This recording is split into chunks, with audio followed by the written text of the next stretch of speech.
अस्सलामुअलैकुम dear students, उम्मीद करता हूँ आप खैरियत से होंगे। स्टूडेंट्स, आज हम डिस्कस करेंगे रिप्रोडक्शन इन फंजाई। जो स्टूडेंट्स, हमें पता है कि रिप्रोडक्शन क्या है। रिप्रोडक्शन बेसिकली एक ऐसा मैकेनिज्म है जिसमें एक ऑर्गेनिज्म अपनी तादाद को बढ़ाता है, वह है रिप्रोडक्शन। और अगर फंजाई अपनी तादाद को बढ़ाए तो इसको हम कहते हैं रिप्रोडक्शन इन फंजाई। रिप्रोडक्शन दो किस्मों का है, एसेक्सुअल रिप्रोडक्शन और रिप्रोडक्शन की दूसरी टाइप है सेक्सुअल रिप्रोडक्शन।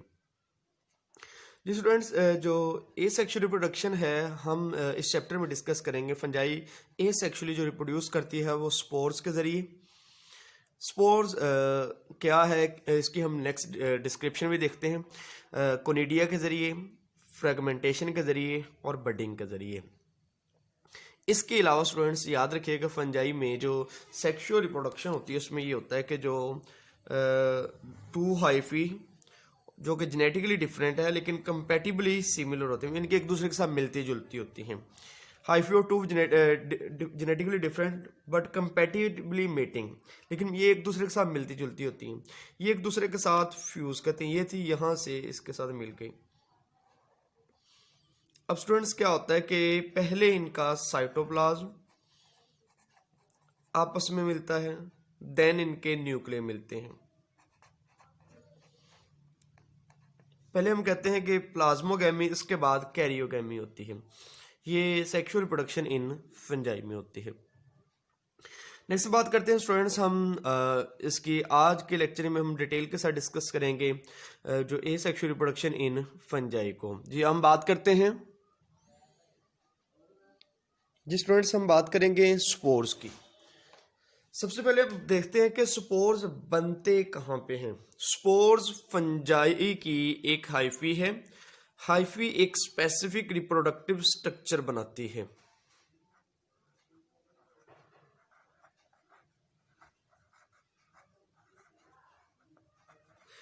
इस रिप्रोडक्टिव स्ट्रक्चर को हम नाम देते हैं स्पोरेंजिया।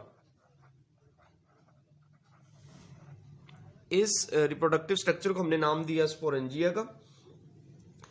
अब इसके अंदर स्पोर्स बनते हैं। चूंकि हम एसेक्सुअल रिप्रोडक्शन की टाइप को पढ़ रहे हैं, चूंकि स्पोर्स एसेक्सुअली प्रोड्यूस हो रहे हैं, तो हम कह रहे हैं कि माइटोसिस के जरिए स्पोर्स प्रोड्यूस हो रहे हैं। इसके अंदर स्पोर्स बन रहे हैं। और स्टूडेंट्स, अगर आप गौर करें कि ये वाली जो हाइफी है, ये वाली हाइफी फंजाई के साथ एक सेप्टा के जरिए सेपरेट हुई है। हाइफी स्पोरेंजिया के साथ एक सेप्टा के जरिए सेपरेट हो चुकी है। तो इस तरह sporangia, that is the reproductive structure, इसके अंदर स्पोर्स बनते हैं। आइए अब हम देखते हैं कि स्पोर्स की कौन कौन सी खुसूसियात हैं जो स्पोर्स में मौजूद होती हैं। स्टूडेंट्स याद रखिएगा कि स्पोर्स, ये वाली जो टाइप हम डिस्कस कर रहे हैं, ये एसेक्सुअली प्रोड्यूस स्पोर्स हैं, लेकिन spores can be produced both sexual and asexual mode of reproduction. Mean के स्पोर्स सेक्सुअली भी प्रोड्यूस हो सकते हैं और एसेक्सुअली भी। अब जो सेक्सुअली रिप्रोडक्शन होगी ना, जो स्पोर्स की, ये हम नेक्स्ट टॉपिक में डिस्कस करेंगे सेक्सुअली कैसे रिप्रोड्यूस होती है। एसेक्सुअली जो प्रोसेस है इसमें हम बात करेंगे माइटोसिस में। स्पोरेंजिया के अंदर माइटोसिस के जरिए जो स्पोर्स प्रोड्यूस होते हैं। दूसरी बात याद रखना स्टूडेंट्स, जितने भी स्पोर्स हैं ये हैप्लॉइड। Haploid mean 1n। तो हम जानते हैं कि माइटोसिस के जरिए जितने भी सेल्स प्रोड्यूस होते हैं वो डिप्लॉयड होते हैं, लेकिन ऐसा नहीं होता। बाज़ हैप्लॉइड माइटोसिस भी होती है जिसमें 1n ही प्रोड्यूस करता है। ठीक है, नेक्स्ट हम बात करेंगे, ये स्पोर्स हैं ये नॉन मोटाइल हैं, ये मूव नहीं कर सकते।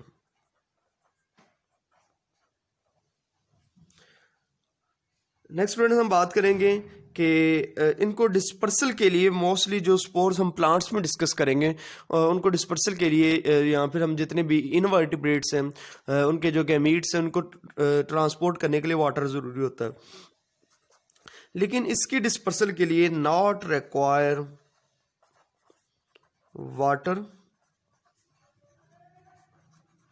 डिस्पर्सल, डिस्पर्स्ड होने के लिए वाटर रिक्वायर नहीं होता। और स्टूडेंट्स स्पोर्स का साइज स्मॉल होता है, चूंकि अगर आप देखें ये स्मॉल साइज है, और produce in large number, small size है और प्रोड्यूस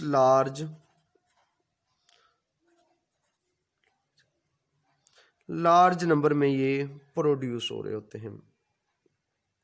नेक्स्ट स्टूडेंट्स, अगर हम कहें कि अगर ये पानी से डिस्पर्स नहीं होता तो फिर किससे डिस्पर्स होता है? कहते हैं कि ये डिस्पर्स्ड होते हैं, डिस्पर्स से मुराद एक जगह से दूसरी जगह पर जाते हैं बाय विंड, हवा के ज़रिए एक जगह से दूसरी जगह ये मूव करते हैं। और इसके अलावा जब ये डिफरेंट स्पेसेस पर ये यहाँ पे स्पोर्स हैं मुख्तलिफ जगह पर बिखर जाएंगे तो ये जो वैरायटी ऑफ लाइफ है इसकी वजह भी बनते हैं।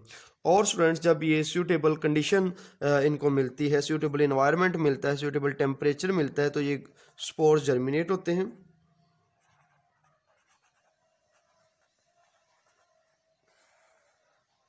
जी स्टूडेंट, जब इनको सूटेबल कंडीशन मिलता है जिसमें स्पेसिफिक टेम्परेचर,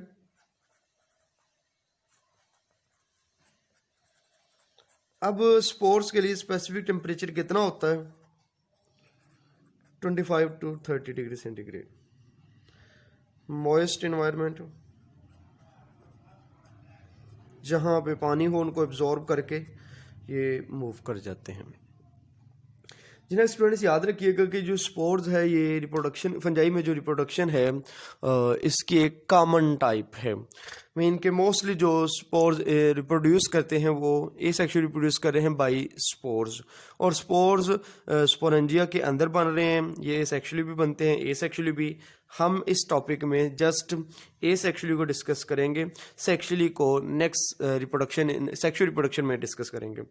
क्योंकि जितने भी स्पोर्स हैं ये हैप्लॉइड है, हमने कहा कि एसेक्सुअली बनते हैं, तो एसेक्सुअली बने हैप्लॉइड मीन के इसके अंदर 1n होता है, मीन के हाफ नंबर ऑफ क्रोमोसोम्स होते हैं। नो डाउट ये माइटोसिस होते हैं, लेकिन हमने लास्ट लेक्चर में भी पढ़ा कि जो फंजाई है इसमें जो माइटोसिस की टाइप उसे हम कहते हैं न्यूक्लियर माइटोसिस। तो न्यूक्लियर माइटोसिस में हाफ नंबर ऑफ क्रोमोसोम ही रह जाते हैं। ये नॉन मोटाइल है, ना रिक्वायर वाटर फॉर डिस्पर्सल, ये विंड को रिक्वायर करते हैं। इसके अलावा स्टूडेंट्स याद रखिएगा ये स्मॉल इंसेक्ट्स या स्मॉल जो ऑर्गेनिज्म इनसे भी डिस्पर्स्ड होने हो जाते हैं। नेक्स्ट स्टूडेंट्स हम बात करेंगे दूसरी type, that is the conidia. जो स्टूडेंट्स जो कोनिडिया है बेसिकली कोनिडिया बनते हैं एक मॉडिफाइड हाइफी, लेट्स मैं कहता हूँ माइसीलियम में ये हाइफी है, हाइफी में इस तरह की साख्त बनती है। जो स्टूडेंट्स ये जो मॉडिफाइड हाइफी है ये वाली माइसीलियम की, लेट्स मैं एक ही हाइफी शो करवाता हूँ यहाँ पे। इस मॉडिफाइड हाइफी को हम नाम देते हैं कोनिडियोफोर का।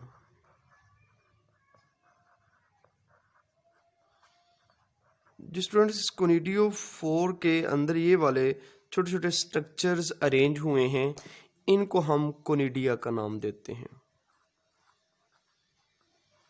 अब होता क्या है कि ये कोनिडिया कोनिडियोफोर से कट ऑफ होते हैं, मीन के सेपरेट होते हैं यहाँ से,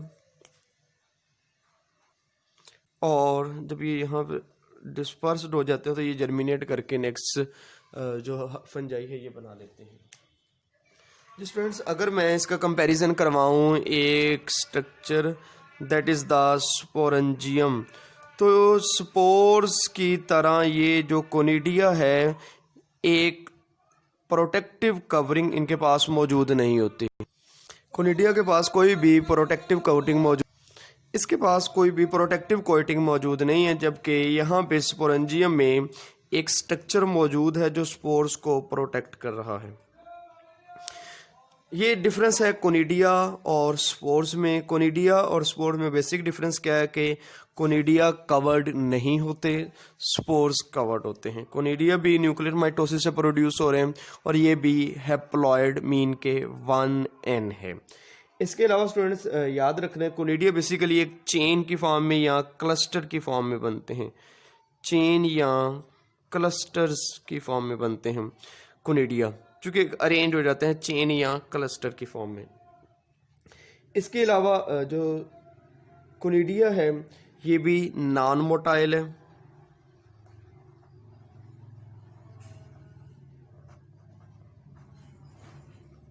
ये नॉन मोटाइल है और डिस्पर्स्ड होता है बाय विंड।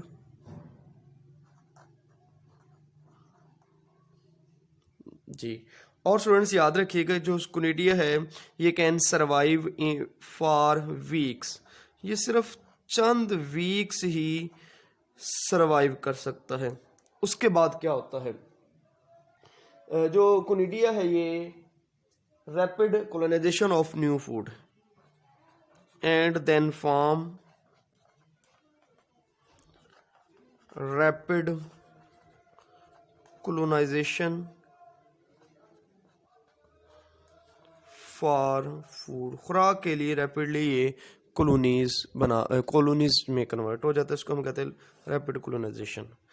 मीन के इसी से बहुत सारी कॉलोनियाँ बन जाती हैं। चूँकि ये चेन में है तो कॉलोनियाँ बना लेता है। जी स्टूडेंट्स, नेक्स्ट हम बात करेंगे एसेक्सुअल रिप्रोडक्शन इन फंजाई की। वो आएगी हमारे पास फ्रेगमेंटेशन। जी स्टूडेंट्स, फ्रेगमेंटेशन क्या होती है?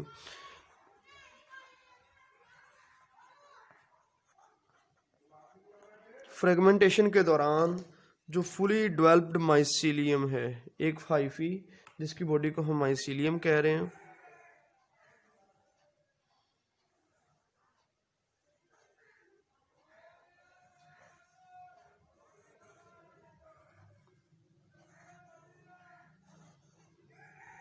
ये स्टूडेंट्स हमारे पास लेट्स एक माइसीलियम है। ये माइसीलियम कट होता है मोर देन 1 पार्ट्स, देन हर पार्ट नए माइसीलियम में कन्वर्ट हो जाता है। इसको हम फ्रेगमेंटेशन कहते हैं। मीन के फ्रेगमेंटेशन के दौरान fully developed mycelium more than 1 parts में डिवाइड होता है और देन हर पार्ट नए इंडिविजुअल में कन्वर्ट हो जाता है। इसको हम फ्रेगमेंटेशन का नाम देते हैं। जी स्टूडेंट्स, नेक्स्ट हमारे पास टाइप आएगी बडिंग। बडिंग का जो प्रोसेस है रिप्रोडक्शन का ये होता है यीस्ट में। जी स्टूडेंट्स, ये हमारे पास यीस्ट है जिसका एक न्यूक्लियस है और साइटोप्लाज्म है। बेसिकली होता ये है कि यीस्ट की बॉडी में एक स्मॉल बड बनती है। अब इस बड में न्यूक्लियस डिवाइड होके मूव कर जाता है। देन ये बड इसके साथ इससे सेपरेट हो जाती है और ये बड नेक्स्ट नए इंडिविजुअल में कन्वर्ट होती है और ये वैसे ही रहता है।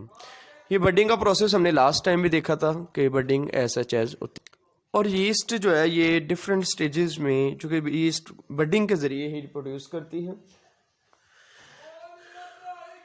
जी, ये तो स्टूडेंट्स हमारे पास फंजाई में सेक्सुअल रिप्रोडक्शन। नेक्स्ट लेक्चर में हम sexual reproduction in fungi discuss करेंगे। Thank you students.